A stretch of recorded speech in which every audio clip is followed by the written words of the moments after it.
don't know when to quit. Yeah, I've been told that before. Wow. Are you guys seeing this? I need a weapon. Hello there.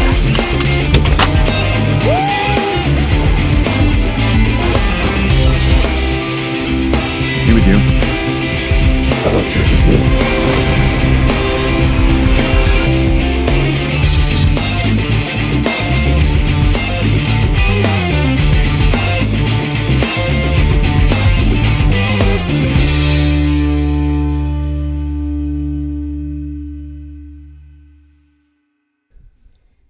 Well, good morning, everyone. Yes, this is a weird time for me to do a show, and this is not live. This is a little bit different. I wanted to get a show out for all of you this week in some form or fashion. I've been under the weather the last few days and was unable to do a show, so I do apologize, but it's early in the morning. I wanted to get one out. I just wanted to record something, get it out there. So whether you're watching this on YouTube, whether you're listening to it on the podcast form, I appreciate all of you for doing so. So hopefully you interact with this, leave comments, what have you. I will break this up like I normally do into segments and put it out on the feed as well. So regardless on how you interact with this episode and this show, thank you. I appreciate it. And so let's get into it. I do have quite a few things to talk about. Make sure you hit that like button, hit subscribe if you're new here, if you've never listened to the show, if you've never checked out the show. This is a place where we talk about all things pop culture, whether it's DC, Marvel, Star Wars, what have you. So we talk about a lot of stuff here. So welcome. But let's get into the topics here. It's maybe a quick show, but hey.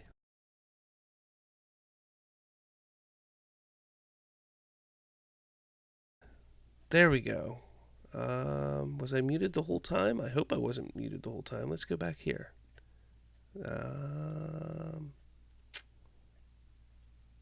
Hopefully I wasn't muted the whole time. Anyways, let's get into it here. What's going on, everyone? Let's get into it. We will dive into the first topic of the week that I want to talk about here, which is Ryan Reynolds officially teases his return in the MCU, but with the Avengers? Interesting.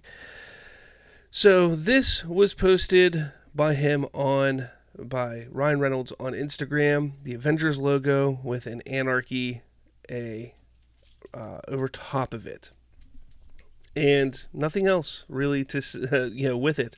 This is kind of everybody thinking that he may be in one of the upcoming Avengers films, whether it's Doomsday or Secret Wars. I think it was kind of a given that he was going to be in one of these movies coming up. Probably Secret Wars, if I were to guess. Maybe it's Doomsday. I don't know. Like, there's already 500 people in Doomsday, which I think is kind of ridiculous. But if it's going to be one of them, I would think Secret Wars. But it's going to be interesting to see where they slide him in. So I'm interested about this for sure. But did anybody think that he wasn't going to be in one of these films? I mean, honestly. And what does it mean? What is with the anarchy sign? Like, why did he put the anarchy sign there? That's what's curious to me.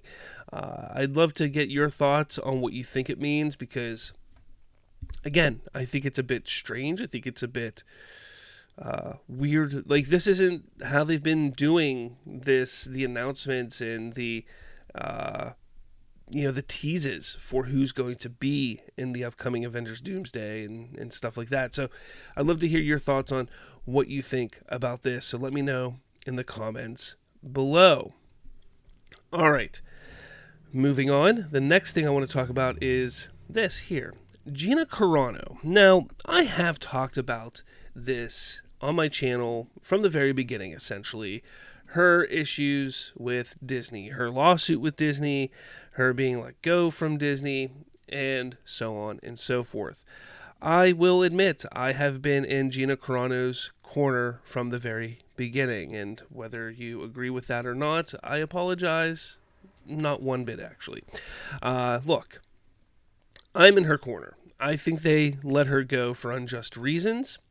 I think that when what she posted was 100% correct in how she stated it with what was going on at the time. I agree with everything that happened and how she stated it. I think she is a very, very kind person. I think she is one of the kindest people that I've ever heard speak, publicly about things. And she just has a very level head on herself. Now, I understand that most states and most companies are at-will companies, at-will states, that companies can just let you go for whatever reason. However, that doesn't mean that, in this case, Gina Corano could not say, look, I still think it was unjust. Now, at the time when she was let go, and, the political climate was very different back then. It's shifted quite a bit now, and things have changed drastically over the last 6 months to a year or so. And there's definitely a shift. Some will say for the better, some will say for the worst. But some think that because of that shift, this is why the outcome that has happened. But this is what Gina Corano had to say, because she and X, Elon Musk and X, had backed her on legal actions against Disney and Lucasfilm for unjustly firing her from the role of Cara Dune in The Mandalorian and any upcoming projects that she would have played Cara Dune in the Mandoverse and Star Wars universe, essentially, a couple of years ago. And they backed her for unjustly firing her. And over the last couple of years, she was doing interviews, talking about it, how it affected her, how it affected really her getting any roles after that part, or after that happening. Look, there's no denying that Gina Corano she's not, she's not the most amazing actress in the world, but she has been getting better and better. She was, let's not forget, she was a UFC fighter. She was not a classically trained actress. She was not somebody who went to school to be an actress. She fell into being an actress. She slowly has been building her craft along the way, and you could see that she has been getting better and better at it. But after what happened, she claims that opportunities just fell away. Like, she no longer had the opportunities that she was getting. So, she says, just a few days ago, she goes, I have come to an agreement with Disney Lucasfilm, which I believe is the best outcome for all parties involved. I hope this brings some healing to the Force. I want to extend my deepest, most heartfelt gratitude to Elon Musk, a man I have never met, who did this good Samaritan deed for me in funding my lawsuit. Thank you, Mr. Musk, for backing my case and asking for nothing in return. My lawyers, who walked me through this unknown territory, thank you for your wisdom and guidance.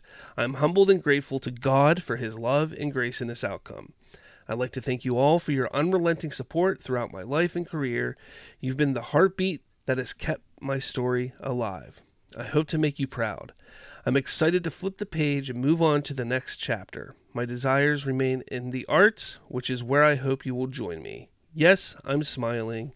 From my heart to yours, Gina. So, that is her statement. Essentially, the statement from Disney was, we look forward to identifying opportunities to work together in the future. That is essentially Disney's statement about the situation.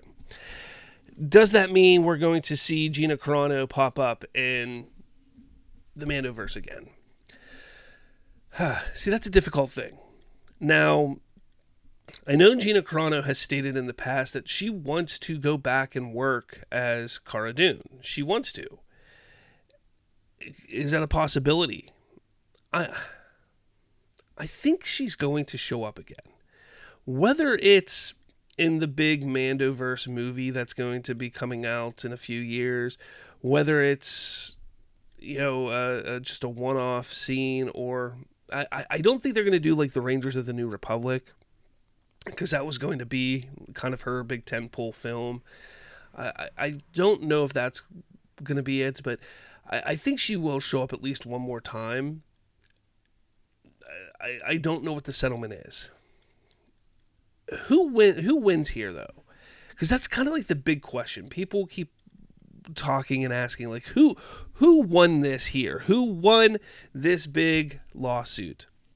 Because it never went to a court, never went to a judge. This was settled outside. The way that Gina Corano talks is, it seems like she came out the victor here. Disney had to settle. I have a feeling that Disney settled because they had too much to prove that Disney couldn't win. Now, is that because of the changes in the political climate over the last 6 months to a year? Or is it because of the fact that they couldn't prove that they fired her for other reasons that weren't the ridiculous reasons of her saying beep boop bop on Twitter? Like, that's my whole thing, is if they can't prove that they didn't fire her for ridiculous Twitter posts, yet they allow Pedro Pascal for posting things that he posted, or other actors under the Disney umbrella to post ridiculous things, and they continue employing them, well, then they lose. Full stop. They lose. So that's where things get a little sketchy. So I think that is kind of where it all sits and stays at this point. I think, without a doubt, Gina Corano won this lawsuit, and they wanted to settle without getting publicly humiliated in court. And that's what happened here. X commented, stating, Lucasfilm and Walt Disney Company have reached a favorable mutual agreement in their legal dispute with Miss Gina Corano following her termination for her post on the X platform. X is proud to have been able to provide financial support for Miss Carano's lawsuit, and we wish all the parties every success in their future work together. X remains dedicated to fighting for free speech and our users' rights to speak freely. This is also why I think that in the agreement, there was an agreement that they will work together, that there will be some sort of return of Cara Dune in Star Wars. So that's why I think it will happen. But let me know your thoughts. Look, I know this is an iffy subject for some people. I know some people act like Gina Corano is evil because of what she stated. And if you step back and you take a look at what she said, it's not as bad as what people are saying. What she said is absolutely factual and true, and how she stated it is true. How she handled the situation was very accurate. And let's not forget that the reason that she was fired was because the way she handled everything was she was discussing how in the world at that time, people were encouraged to rat out the people who were Trump supporters. So if you were a liberal, if you were a Democrat, you were encouraged to point out your neighbors who were Trump supporters, point out your neighbors who were conservatives. And she was basically stating, look, this is like Nazi Germany. This is like the time when it was the Holocaust, when you would call out if they were Jewish people. Like, this is bad. And she's not wrong in that regard. It was bad. Okay? That's not something to sit there and act like, okay, yeah, like, how dare you mention the Holocaust? Like it's one of those things. It's like, she's making a point. And sometimes when you make a point, you have to go and make it a very, like shocking point. But she made a point that was very true at the time. So it is what it is. You can agree with it, you cannot agree with it, but I congratulate Gina Corano on her victory here, because yes, this is a victory for her, and I look forward to seeing where she goes from here, because I know that after seeing a lot of interviews with her, seeing how it was weighing on her, hopefully this brings her out of everything that was weighing her down, and she can move forward now. So let me know your thoughts in the comments below. I'd love to hear what you have to say about all this. All right, moving on. Spider-Man Brand New Day. I tell you what, there's been so much marketing for this movie in the span of, like, I don't know, 3-4 days. It seems like, no, honestly, like a week. There's been more marketing for this movie in this past week than there's been for any other Marvel movie prior to this in the last 5 years. Like, honestly, I've never seen this before. Now, granted, I think the reason why they're doing this, honestly, I think they decided to lean into it. And I think this was a really, really smart move. I think they decided to lean into this whole thing because they're shooting outside at Glasgow.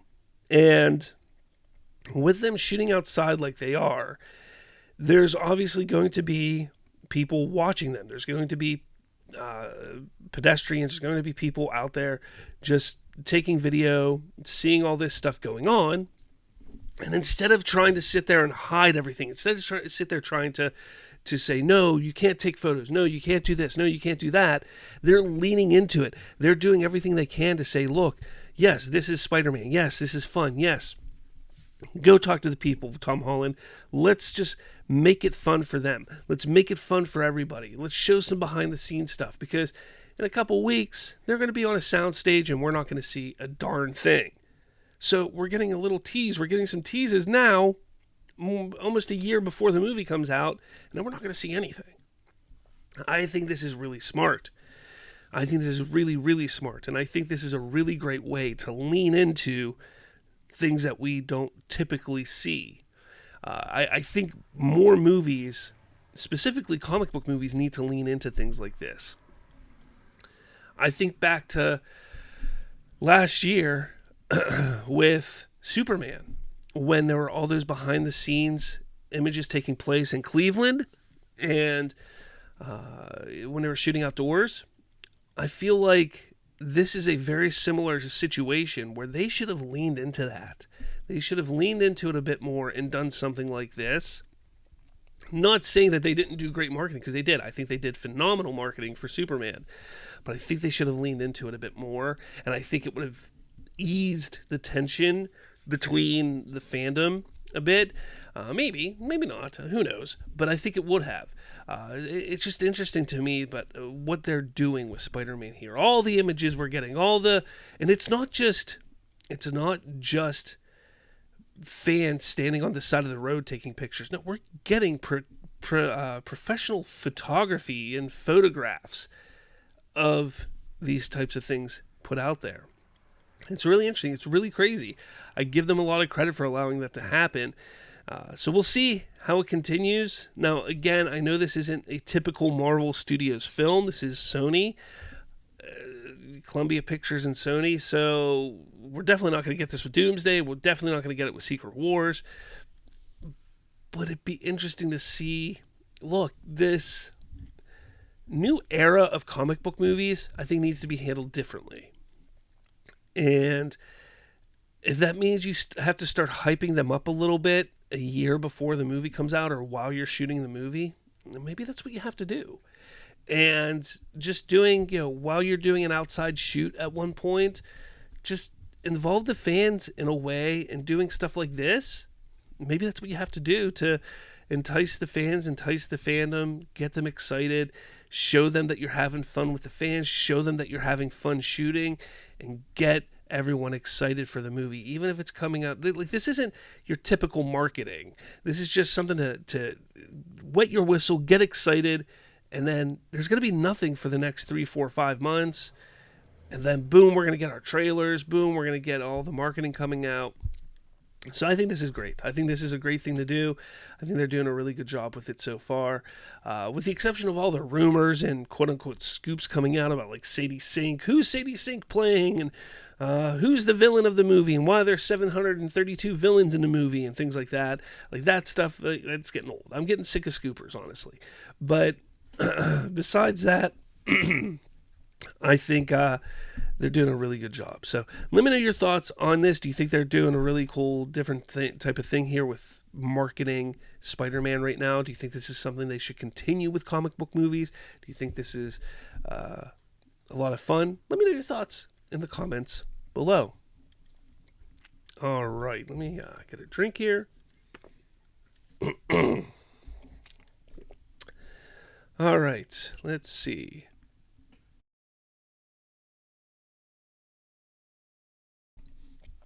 Sorry.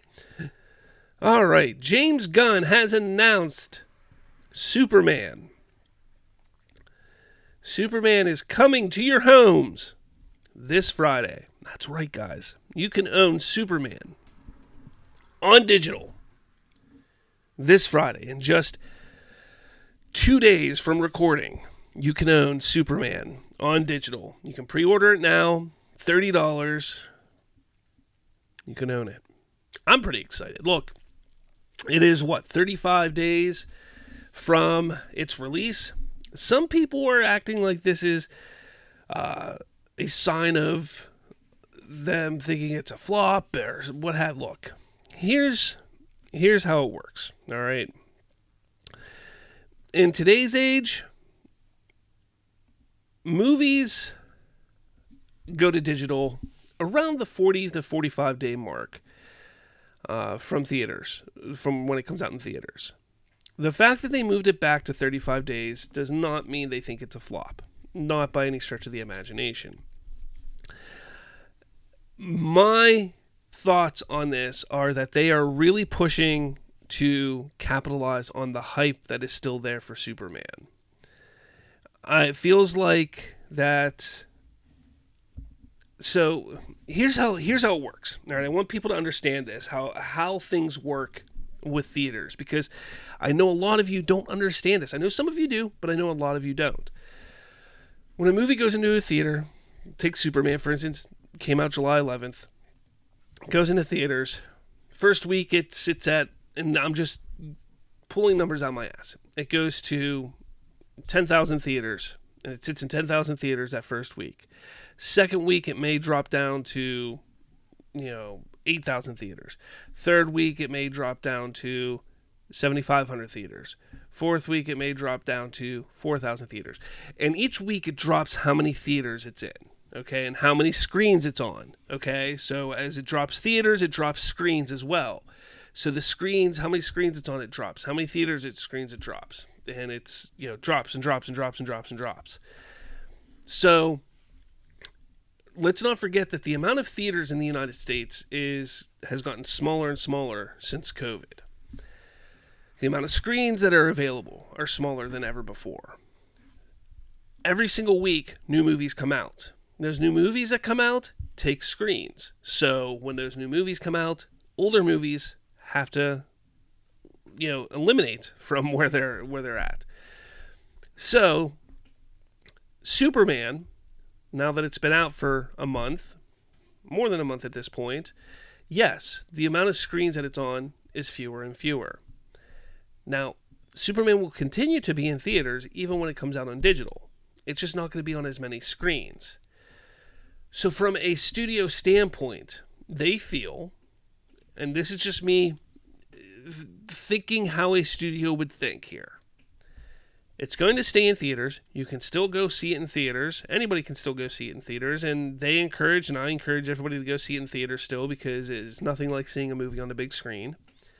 But you can go see it in theaters, or you can buy it on video. or not video, on digital. Okay? But because it's harder to find a theater now to see it. All right? It is. It's legitimately harder to find it in a theater now. And you know what? Let's do something here. Let's just do something here. AMC Theaters. I've gone off script. Oh, okay. Let's see. Superman. Top results for Superman. Get tickets. Let me not dox myself here. Let me do this. Exactly. We will check my local theater here.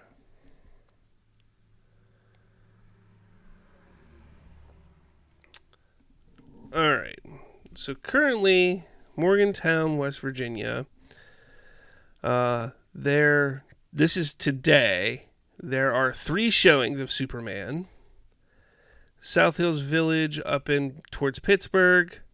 There's 4 showings. And that is it. Those are the theaters that are near me. That's today. Let's go to Saturday. You see how few showings there are? Let's go by Monday. So 6 showings near me. Now, again, I know this is just near me. I'm sure bigger areas. Like, let's see if I can change location. Let's see. Let's just look up Pittsburgh.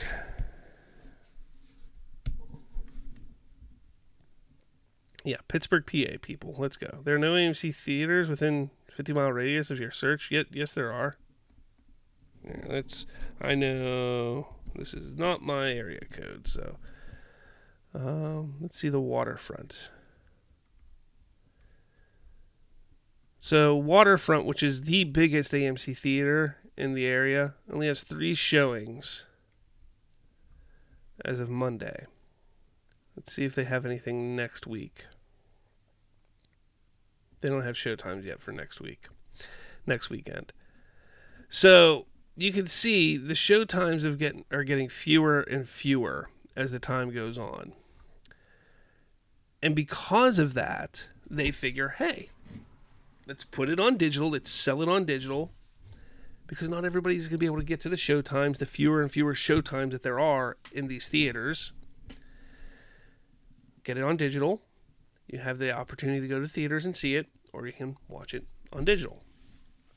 So there you have it. They're capitalizing on the hype because people are still going to see it. People are still talking about Superman. People are still excited about Superman. People want to own Superman. It will be on, 4K Ultra and Blu-ray and stuff like that, Steelbook or whatever, the end of September. That's exciting. My guess is it's probably going to be sometime in October, maybe November, when it hits HBO Max, which is also exciting. So you take a look, they're doing this well enough. They're staggering out the releases in a way that makes sense. They said this is going to be the summer of Superman, and they're continuing through with that promise. The summer of Superman. Superman is now on digital to buy. Still in the summer. Everything is still lining up with it. This movie has made money. This movie is profitable. It has it's hit the profit mark. It's profitable. Now it's going to make more money that it goes on digital. This is doing exactly what it needs to do. Zaslav is happy. DC Studios is happy. Warner Brothers is happy. Everyone's happy with what this movie has done. It's doing what it needs to do. So at this point, why not put it on digital? Why not just get fans more excited about it? And I'm curious to see how well it does on digital. Is it going to do gangbusters? I hope so. I've been saying that I think it's going to do well on digital. I think it's going to do even better on streaming because especially a lot of those quote unquote, while it's closed people, this is when those people are going to watch it. So, they're going to help these numbers go real high. I think it's going to be hilarious. But I'd love to hear your thoughts. I know a lot of people were freaking out. Oh, this guy is falling. Oh, it's a flop. Blah, blah, blah. It's not. It's not a flop. And we're going to get into something here to discuss that in a second. But let me know your thoughts about this whole thing. Love to hear what you have to say about this, what you think about this. Do you have it pre-ordered? I got it pre-ordered. Heck, Friday, guess what I'm watching? My kids are ecstatic. They are so excited to watch Superman Friday night because I have this big old TV. I got the Govee lights all set up. I'm going to sit down and watch Superman. So we're all excited to do it. Are you going to watch it Friday night? Let me know your thoughts in the comments below. All right, moving on to the next and potentially final topic. Now, before I move over to it, I do want to say this because it is a post from Sean O'Rourke, but this is not against Sean O'Rourke exactly. This is just one of many posts I've seen from people, and I did comment on his specifically. And if you see if you see my comment, I'm not really nagging on Sean. So this isn't against Sean. This is just the basis of the conversation. Okay, so I don't want people attacking Sean for this. I don't want people going after him. This post or this specific conversation I want to have is just based off of what he says. This is not an attack on Sean. This is not anything like that. So don't go at Sean O'Rourke for this. Again, this is just the topic I want to talk about, okay? So what he says here in his post on YouTube says, final verdict on Superman. David Cornsweet is going to suffer the same fate as Brandon Routh and Henry Cavill if they can't get a solid script. David is theatrically trained from Juilliard, and they truly did nothing with that talent.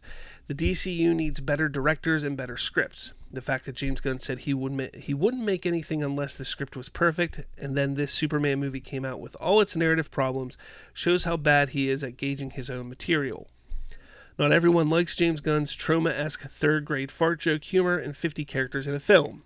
You're never going to please everyone, but you have to find the middle ground. So again, don't go after Sean O'Rourke here. And I'm not going to lie, it kind of seems like he was, rage baiting with this here, for sure. But I did want to discuss this because I think this is the type of stuff that people don't get with the DCU. They don't. What they don't get is David Corenswet was realistically, I get Mr. Terrific was awesome in the movie, but he was the heart and soul of Superman. To sit there and say that they did nothing with David Corenswet in that film is kind of insincere. Excuse me. Take a look at that moment with him and Pa Kent. Take a look at the moment at the end of the movie when he's sitting there talking and giving his speech to Lex Luthor. There's so much done with David Corenswet in this movie. He was utilized properly. And not only that, they have plans to continue utilizing him. He did a fantastic job. I personally, and I know others, look at David Corenswet as a better Superman than Henry Cavill.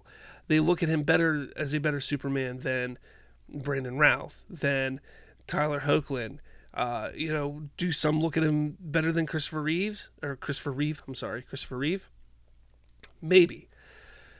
But you sit there and you take a look at what David Corenswet did in just one movie and how he was handled. He did phenomenally well. So that's number one. He says the DCU needs better directors and better scripts. Well, there's been one movie, man. So you're sitting there saying needs better directors and better scripts. We've seen one movie and one script. I mean, Supergirl is said to have an amazing script. Supergirl has a director in Craig Gillespie that is a solid director. Let's see how it plays out. Like, you can't sit there and say, it needs this, the DCU needs this, when we've seen one. Like, who has... Okay, first off, James Gunn is a solid director. He's I'm not going to sit there and say he is peak director. He's not Steven Spielberg director. But he is a very good director, and he's a very good writer when it comes to scripts. You can definitely tell that Superman was edited to hell and back. You can. I said that early on. I have issues with the movie. It's not a perfect movie.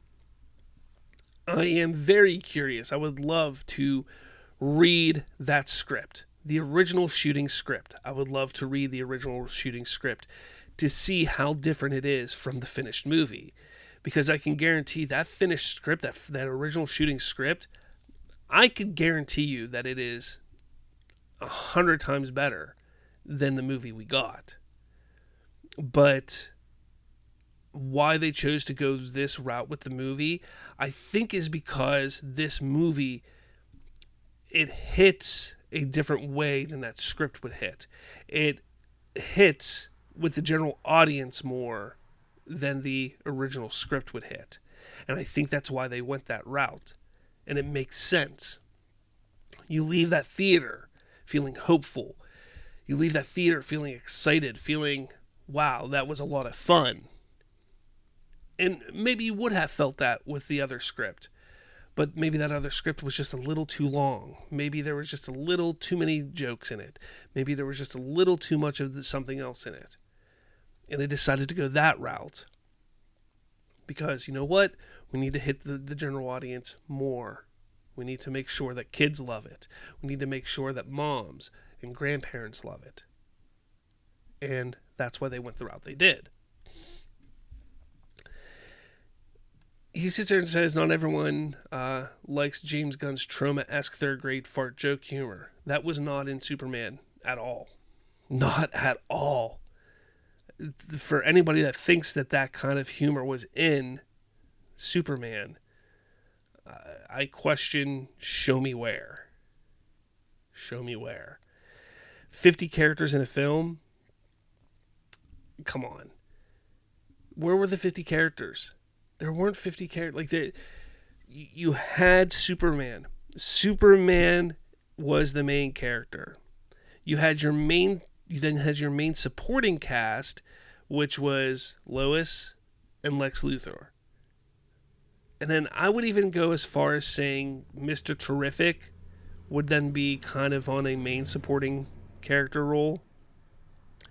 After that, everybody else was supporting cast, was just side characters that were in the movie. Guy Gardner, Hawkgirl, Perry White, Jimmy Olsen, Teschmacher. All those other characters were side characters, supporting cast side characters that you utilize to build any movie. Like, every movie has those side characters that help build the world around and inside a universe. So I don't understand this whole thing. Like, people try to use that and twist and make, like, there are so many characters in that movie. It wasn't a Superman movie. No, it was a Superman movie. It fully was a Superman movie. So, I comment about this, and then you have people who jump on. And, I say, like, we knew DCU was going to struggle at its first coming out the gate. We did. We knew it was going to struggle its first coming out the gates. Everybody knew that. DC Studios, Warner Brothers, every pundit, every fan who understood. Now, yes, there were people who were expecting, who thought, like, oh, this could hit $1 billion. There were people like me who thought it could definitely hit $700 million. But people like me, I didn't think that the views on comic book movies were as down as they were. And the only reason why I can say that is you take a look at Brave New World, you take a look at Thunderbolts, you take a look at Fantastic Four, and you take a look at Superman right now. Those 4 movies, none of them are going to hit $700 million. Some of them couldn't even hit $500 million. And the fact that comic book movies are that low right now, that's telling you that you know what? People just aren't that into comic book films at this moment. Okay? Superman's a damn good time. It is. But we also knew that DC would struggle out the gate because of the baggage it has. It has some baggage. DC, specifically the DCEU, was hot garbage in the eyes of the fans prior to this. So, yeah, there's a lot of baggage. So you have that going against it. It's going to be okay. This first movie, it did very well. Very, very well. But then you have people that say it has flopped financially. No, it has not flopped financially. Okay, it just hasn't. Nobody thought this movie was going to make huge bank. Nobody thought this was going to be a quick buck. This was all about making an investment into DC. I don't get why people don't want to understand that and grasp that. This was about an investment into DC, into the brand, into building a larger universe.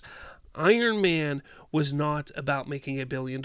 Iron Man was not about making a huge buck at first. No, it was about investing into this new property, into seeing where it could lead. Same with Batman Begins. Batman Begins was not about making a huge buck. It was about seeing, okay, here's a Batman movie. Can we build off of it and make another one? That's how it is. Even Man of Steel was the same way. When they made Man of Steel, it was kind of like, let's see if we can make a little bit of money here and see if we can build off of it. That is how it works, okay?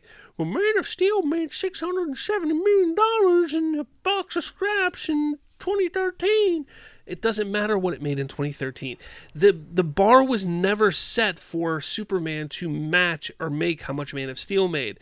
The bar for Superman was to get the DCU started, was to make a profit, to break even, make a little bit of money, and get people on board with the DCU.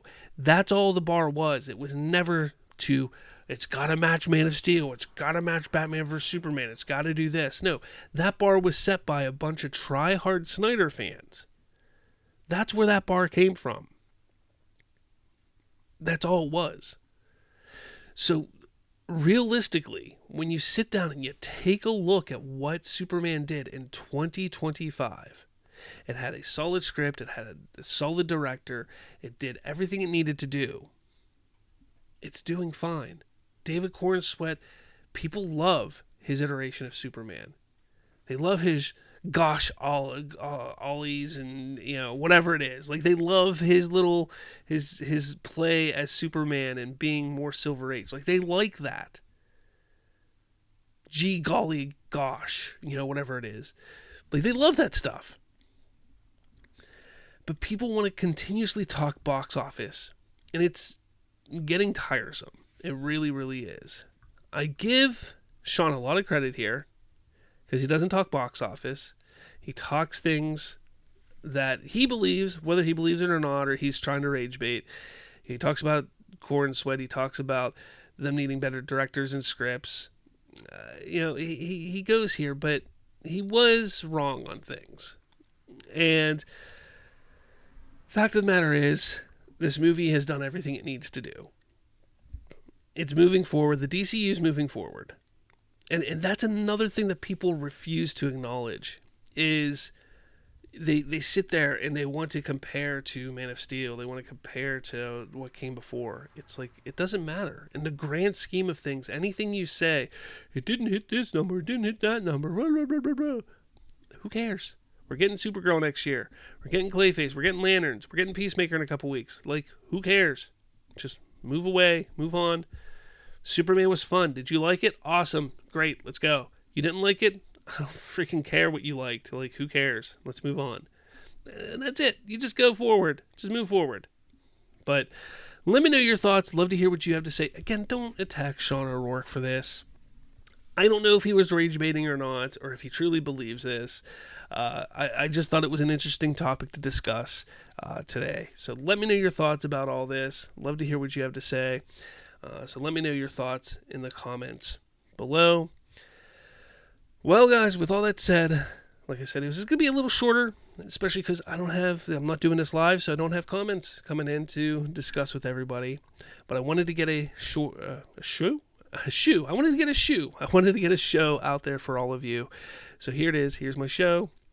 Hopefully you enjoy this. Hopefully you got some information. Again, I apologize for not doing live this week. I will be doing a live Watchtower at the end of this week. It will be Friday night at some point. Late Friday night. I have to go pick up my son from his mother's. So sometime Friday night. So be on the lookout for that. But with all that said, guys, let me know your thoughts about everything here. Hit that like button. Hit subscribe. Make sure you follow me on all of the social medias, because why not? You should. Because you can get some crazy rants and thoughts on the latest and stuff like that there. Anyways, guys, thank you all so much for watching, and I will catch you all later.